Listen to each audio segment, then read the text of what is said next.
우리가 이제 비유의 말씀을 늘 끊임없이 해왔었는데 보편적으로 비유를 말씀하시면 제자들이 못 알아먹고 그 비유가 무슨 비유죠? 이렇게 질문을 하는 경향이 많았습니다. 그런데 오늘 이 본문의 말씀은 무엇 때문에 이 비유를 하는지를 설명하고 있어요.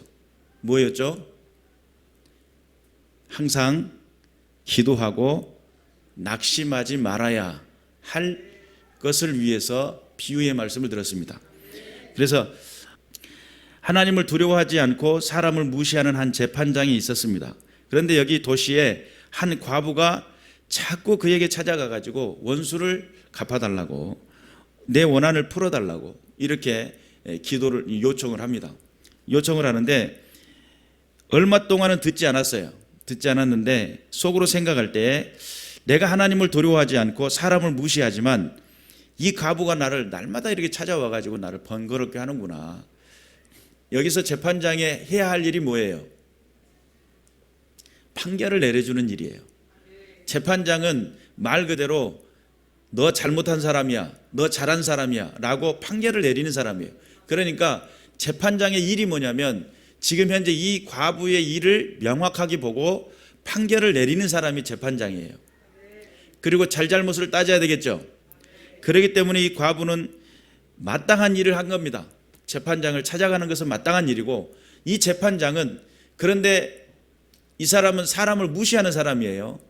특히나 과부다 보니까 과부는 그때 당시나 지금이나 지금도 마찬가지겠지만 그때는 훨씬 더 심했어요. 과부는 소외계층이었습니다. 보호를 받을 수 없는 그렇게 숫자에도 들어가지 못한 인생을, 그렇게 인생을 살아갈 수밖에 없었던, 여인들도 다 같은 여인이 아니에요. 여기서 과부가 됐다는 것은 그만큼 외롭고 힘든 길을 가야만 하는 그런 상황들이라고 볼 수 있겠죠. 그런데 그렇게 되기 때문에 제사장에 찾아가 가지고 자꾸 질문을 해요. 좀 나의 사정을 살펴달라고. 그것이 그의 삶의 현장 속에, 재판장의 삶의 현장 속에 이게 번거로움이 된 거예요. 내가 하나님을 두려워하지 않고 사람을 무시하는 사람이지만 너무 번거롭다는 거예요. 보편적으로 딱 끊어내가지고 들어오지 못하도록 이렇게 판결을 내릴 수도 있겠지만 그럴 수 없는 상황이, 이 재판장이라고 하는 것은 법을 소유하는 사람이기 때문에 또 그렇게도 할 수가 없어요. 딱 끊어내서 만나지 않는, 그럴 수도 없는, 민원이 들어오면 또 처리를 해줘야 되는 그런 상황들이 자꾸 벌어지게 되는데 너무 번거롭다는 거예요. 그래서 늘 와서 나를 괴롭게 하리라.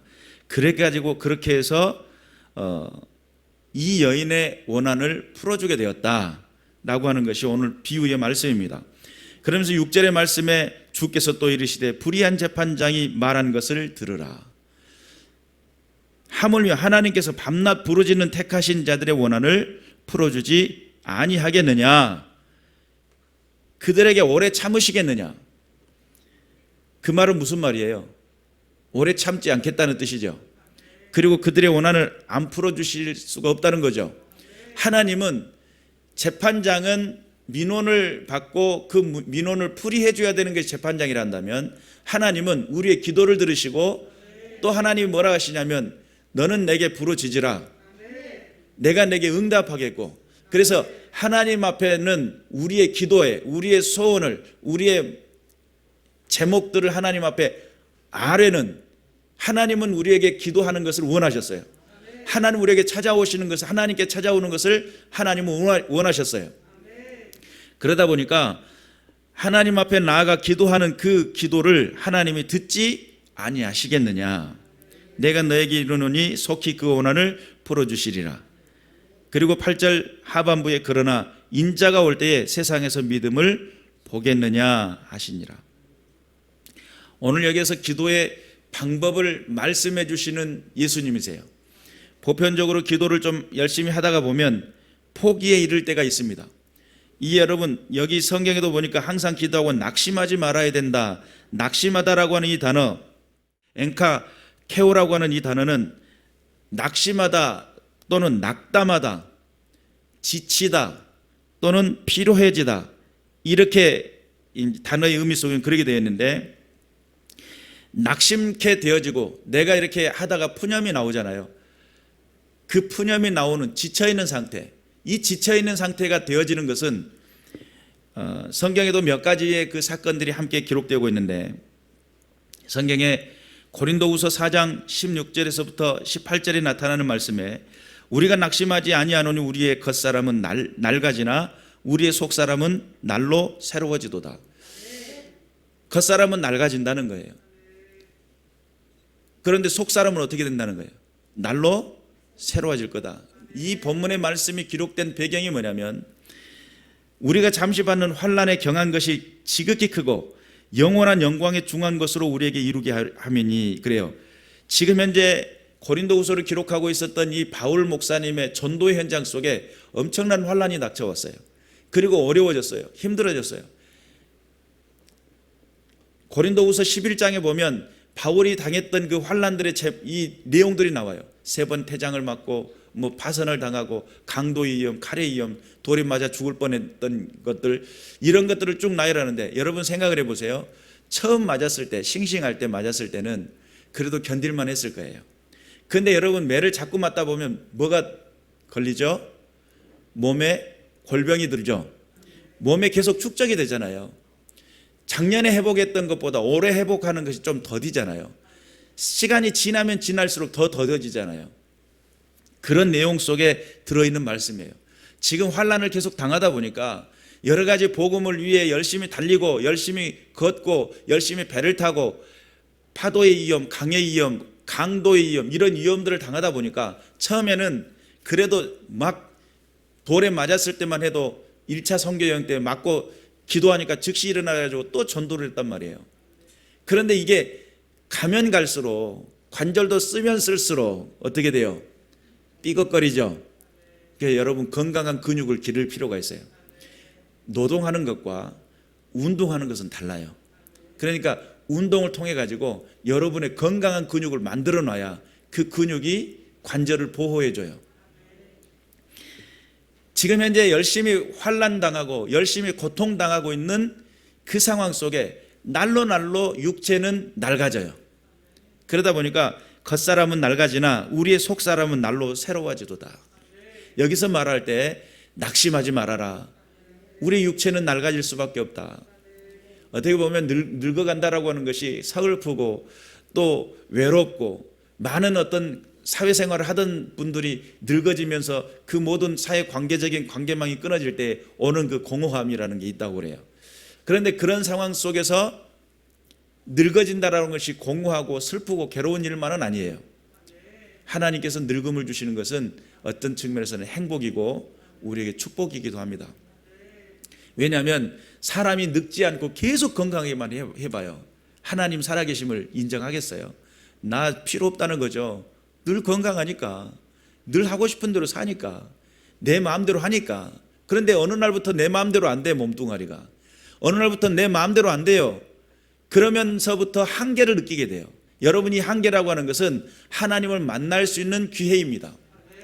내가 한계를 느꼈을 때 하나님 도와주세요. 일어날 때 끙하고 일어났던 그런 힘들고 어려운 그 한계를 부딪혔을 때 하나님을 부르짖게 돼요. 그러니까 한계에 도달하게 되면 어떤 사람이고 어떤 영웅이고 어떤 능력자일지라도 한계에 부딪히면 하나님을 찾게 돼 있다. 그것이 그런 측면에서 복이죠. 낡아지고 있는 그 환난과 어려움과 그 고통 속에서 낡아지고 있는 그 육체를 보면서 낙심하지 말아라. 진짜 주의 일을 위해서 나를 새가면서도 열심히 했던 내 지난날 몇 년 전만 해도 그랬는데 갑작스럽게 아픔이 시작되고 갑작스럽게 힘듦이 시작되더니 아프기 시작하더니 이것도 안 되고 저것도 안 되고 막 그러니까 막 짜증이 나고 막 짜증이 나니까 더 그냥 아프고 아프니까 더 괴롭고 막 안 되는 거 투성이야.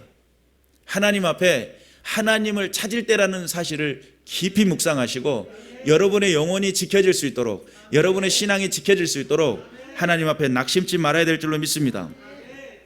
갈라디아서 6장 9절에는 우리가 선을 행하되 낙심하지 말지니 포기하지 아니하면 때가 이름에 거두리라.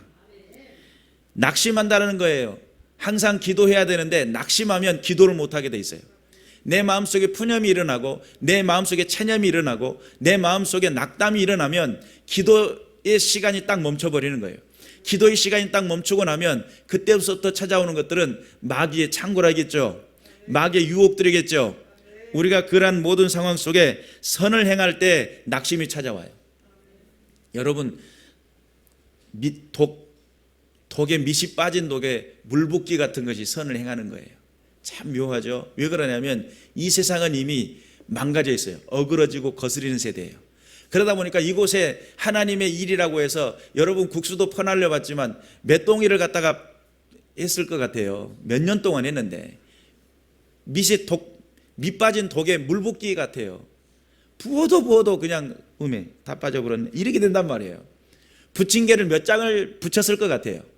엎어라 뒤집어라 탄다 그러면서 이건 좀 덜 익었구먼, 좀 더 바싹 익혀야 맛있는데, 그러면서 이 뒤집었던 부침개가 얼마나 됐을 것 같아요. 오늘도 제가 아침에 내려와 가지고 이제 이것저것 이제 문도 열고 에어컨도 틀고 막 예배 준비한다고 막 분주하게 왔다 갔다 했어요. 그러면 제 마음속에 무슨 생각이 들었냐면, 우리가 부침개를 꾸준히 해오고 국수를 꾸준히 하고 전도라는 이름으로 꾸준히 해왔었는데 어느 순간에 지쳐가지고 좀 쉬었으면 좋겠다, 코로나 직전에 그 생각을 했단 말이에요. 그래서 제 마음속에 아니 내가 그런 생각을 했기 때문에 코로나가 온 거야? 그런 건 아니겠지, 그런 건 아닐 거야. 그래서 참 찜찜한 거 있죠. 우리는 이제 코로나 때문에 쉬고 있는 것 같지만 쉬는 게 쉬는 것이 아닌 것처럼 그렇게 가시방석 같고 불편해요. 이게 그런데 우리의 마음속에 의욕이 생기고 하나님의 영광을 한번 해봐야지, 꿈을 꾸고 도전해봐야지 라고 하면서 우리의 마음속에 다시 살아나지 않는 이상은 이런 기회가 다시 안 오지 않을까, 이런 생각도 불현듯 들더라고요. 여러분, 육체에는 한계가 있습니다. 거기에 낙심치 마세요. 그리고 또 뿐만 아니라 선을 행할 때에 가장 낙심이 찾아오기 쉬워요. 왜냐하면 밑 빠진 독에 물 붓기니까 계속 부어도 이 끓통이 보여야 되는데 보이지가 않아요. 여러분, 우리가 깨어있어서 포기하지 아니하면 때가 이름에 거둔다라고 하는 믿음을 가지고 꿈을 꾸고 도전하고 하나님의 영광을 위해 쓰여지는 믿음의 군사들 되시길 주님으로 축원합니다. 그래서 우리가 선을 행할 때에 이 세대가 어쩌면 하나님을 찾지 않는 세대, 하나님께 나가지 않는 세대, 하나님을 부르짖지 않는 세대, 그런 세대로 점점 바꿔져 나가는 세대인 것 같아요. 중간 이게 이제 과도기 같은 그런 상황들이죠. 여러분, 하나님을 찾지 않는 세대 속에 하나님을 찾을 수 있는 믿음의 군사들 되시길 바랍니다. 하나님을 찾을 때에 멈추지 않는 기도, 멈춰지지 않는 그런 열정의 기도가 살아나는 좋은 교회 믿음의 식구들 되시기를 주님의 이름으로 축원합니다. 낙심치 않으면 무엇을 할 수 있냐면, 오늘 우리 누가복음 18장 1절에 항상 기도하고 라고 하는 것을 이룰 수가 있어요. 기도는 어떻게 해야 되냐면 항상 하는 겁니다. 에베소서 6장 18절에 보니까 모든 기도와 간구를 하되 항상 성령 안에서 기도하고 이를 위하여 깨어 구하기를 항상 힘쓰며 여러 성도를 위하여 구하라. 기도는 항상 하되 나만을 위해서 기도하는 것이 아니고 내가 만족하고 내 삶을 지켜나가고 내가 세워나가는 이런 정도의 수준의 기도는 세상 많은 사람들도 자기 가정 소중한 줄 알고 나 소중한 줄 알고 내 거 세워나가는, 이게 세상 기준이에요. 세상 누구든지 그래요. 예수 믿는 사람들은 예수님이 십자가에 죽으시면서 내가 너를 위해 다 이루었노라 라고 했었던 그 말씀처럼 타인을 위해서, 다른 이들을 위해서 중보하는 거 우리에게 주어진 몫이죠. 그런 측면에서 보면 여러 성도를 위해서 기도하고 구하는 것은 어쩌면 성도가 마땅히 해야 될 중보입니다. 여러분, 교회를 위해서 중보해달라고 기도하고 요청하고 있잖아요. 교회를 위해서 기도하는 거 우리 교회만 위해서 기도하면 됐지, 아닙니다. 하나님의 교회가 균형을 이루어야 돼요. 하나님의 교회가 든든히 세워져 나가야 돼요. 지금 하나님 살아계신 은혜를 갈망하고 소망하는 믿음의 사람들, 나 하나 간신히 목숨 건졌으니까 이런 개념으로 살면 안 돼요. 하나님의 나라가 이 땅에 이루어지게 하시옵소서. 하나님의 뜻이 이 땅에 이루어지게 하시옵소서. 하나님의 일들을 보게 하시옵소서. 우리가 깨어서 기도해 나가는 믿음의 군사들 되어야 될 줄로 믿습니다. 데살로니가전서 5장 17절 쉬지 말고 기도하라. 항상 기도하고 쉬지 말고 기도하고 계속적인 기도죠. 빌립보서 4장 6절에 보니까 아무것도 염려하지 말고 다만 모든 일에 기도와 간구로 너희 구할 것을 감사함으로 하나님께 아뢰라. 감사함으로 하나님께 아뢰라. 그러면 모든 지각에 뛰어난 하나님의 평강이 그리스도 예수 안에서 너희 마음과 생각을 지키시리라. 하나님의 지키심을 바라는 사람들, 하나님의 보호하심을 바라는 사람들, 하나님 나의 건강을 지켜주시고 하나님 나의 삶을 지켜주시고 지키심을 바라는 사람들은 염려하고 불평하고 원망하는 자리에 앉아있는 게 아닙니다. 그 자리에서 일어나야 돼요. 그리고 무엇을 해야 돼요? 모든 일에 기도와 간구로 너희 구할 것을 어떻게 기도하라고요? 감사함으로. 하나님 나에게 왜 이런 일이 이렇게 이야기하는 것이 아니고 하나님 감사합니다. 내게 이런 일을 허락하신 것은 하나님의 뜻이 있는 줄로 믿습니다. 이것을 통해 무엇으로 나가기를 원하십니까? 이 사건을 통해 내가 어떻게 주님 앞에 순종하기를 원하십니까? 주님이 나를 부르시는 목적은 어디 있습니까? 목적이 달라지겠죠. 언어가 달라질 겁니다. 하나님 앞에 기도의 제목이 달라질 거예요. 내가 주님 앞에서 감사하지 않고 하는 기도들, 그건 푸념이고 체념이고 낙담이 될 수 있어요. 하나님 앞에 감사는 하나님이 하셨다라고 하는 믿음, 하나님이 하실 거라는 믿음, 하나님이 역사하신다는 분명한 믿음을 가지고 하는 기도라는 사실을 믿으시기를 주님의 이름으로 축원합니다. 감사가 없는 기도는 결국 그거는 기도가 아닐 수 있어요. 우리가 깨어있어서 주님 앞에 감사의 기도를 회복하시는 믿음의 군사들 되시기를 주님의 이름으로 축원합니다. 그래서 요한계시록 5장 8절에 보니까 그 두루마리를 취하며 내 생물의과 24장로들이 그 어린 양 앞에 엎드려 각각 검은 고와 향이 가득한 금대접을 가졌으니 이 향은 성도의 기도들이라. 그럼 여러분들이 하는 모든 기도가 하나님 앞에 올려드리는 향이라는 거예요. 그것이 금대접 위에 올려가지고 하나님 앞에 올려진다는 거예요. 여러분의 마음의 소원들, 여러분이 하나님 앞에 기도하는 그 감사의 제목들이 하나님 앞에 올려진다는 믿음.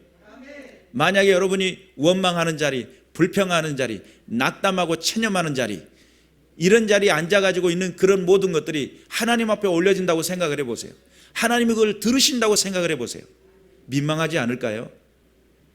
우리가 하나님의 살아계신 은혜를 분명히 깨달아 하나님께서 원하시는 그 자리 앞에 나아갈 때에 내가 하나님 앞에 드린다라고 하는 내 언어 가운데, 내 입술 가운데 토해져 나오는 그 모든 단어들이 하나님 앞에 감사가 될 수 있도록, 하나님 앞에 올려드림이 될 수 있도록, 그것이 기도가 되고 그것이 하나님 앞에 예배가 된다라고 하는 사실을 믿으시기를 주님의 이름으로 축원합니다. 그래서 성경에는 철저하게 말씀하고 계시는데, 이 과부는 원수에 대한 원한을 풀어달라고 그렇게 재판장에게 나갔잖아요. 만약에 과부가 이 원수의 원한을 풀기 위해 날마다 저녁마다 칼을 갈고 있다면 재판장에게 안 나가고, 그러면 그 사람은 다시금 누군가의 원수가 될 것이고 죄를 짓게 될 것이죠. 그렇게 되게 돼 있어요. 그런데 성경에는 예수님이 그렇게 말씀하셨어요. 원수 갚는 것은 누구에게 있다고요? 하나님께 있다고. 그래서 레위기 19장 18절에 보니까 원수를 갚지 말며 동포를 원망하지 말며 내 이웃 사랑하기를 내 자신과 같이 사랑하라. 나는 여호와이니라. 신약에 예수님만 말씀하신 게 아니고 이미 레위기에서부터서 원수 갚는 것을 하지 말라는 거예요.